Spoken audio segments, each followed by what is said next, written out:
Hamas Israel जंग के बीच एक और युद्ध छिड़ता दिख रहा है। बताया जा रहा कि ईरान इस्राइल पर बड़ा हमला कर सकता है। इस चेतावनी को देखते हुए इस्राइल ने शुक्रवार को ईरान या उसके प्रतिनिधियों द्वारा हमला किए जाने की संभावना को लेकर कमर कस ली है। उसने हमले से निपटने के लिए पूरी तैयारी कर ली है। दरअसल हाल ही में सीरिया में ईरान के वाणिज्य दूतावास पर हमला हुआ था।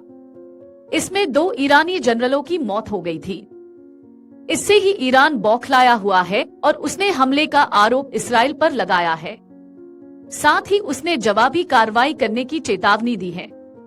भारत, फ्रांस, पोलैंड और रूस सहित देशों ने अपने नागरिकों को इस क्षेत्र की यात्रा नहीं करने की सलाह दी है। गौरतलब है, हमास और इस्राइल के बीच 7 माह से युद्ध जारी है। वहीं व्हाइट हाउस के राष्ट्रीय सुरक्षा परिषद के प्रवक्ता जॉन किर्बी का कहना है कि ईरान से खतरा वास्तविक और व्यवहार्य है। इस्राएली सेना ने कहा कि उसने नागरिकों को नए निर्देश जारी नहीं किए हैं, हालांकि लोगों को सतर्क रहने के लिए कहा है। मुख्य सैन्य प्रवक्ता डैनियल हगारी ने शुक्रवार को कहा, पिछले एक दिन में सेना ने ईरानी हमले की खबरों और बयानों के बाद स्थिति का आकलन किया और कई परिदृश्यों के लिए योजनाओं को मंजूरी दी। इस्राइल के विदेश मंत्रालय ने उन खबरों पर कोई टिप्पणी नहीं की है जिनमें कहा गया है कि कुछ इस्राएली राजनयिक मिशनों को आंशिक रूप से खाली कर दिया गया है और सुरक्षा बढ़ा दी गई है।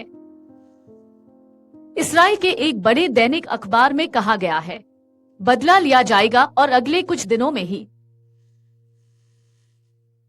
1 अप्रैल को सीरिया में ईरान के वाणिज्य दूतावास पर हमला हुआ था। इससे दूतावास का एक खंड पूरी तरह ध्वस्त हो गया था। वहीं ईरान के 2 शीर्ष सैन्य जनरल और 5 अन्य अधिकारी भी मारे गए थे। इस हमले का ईरान इस्राइल पर आरोप लगा रहा है।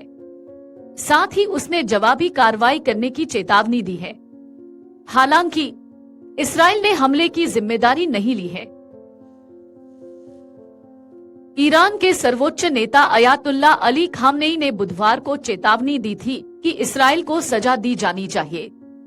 उस पर इस्राएली विदेश मंत्री ने कहा था कि अगर ईरान हमला करता है तो हम कड़ा जवाब देंगे।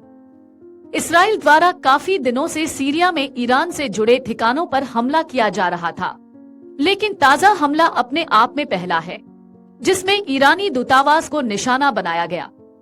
ईरानी दूतावास पर हमले में हिजबुल्लाह के लड़ाके भी मारे गए हैं।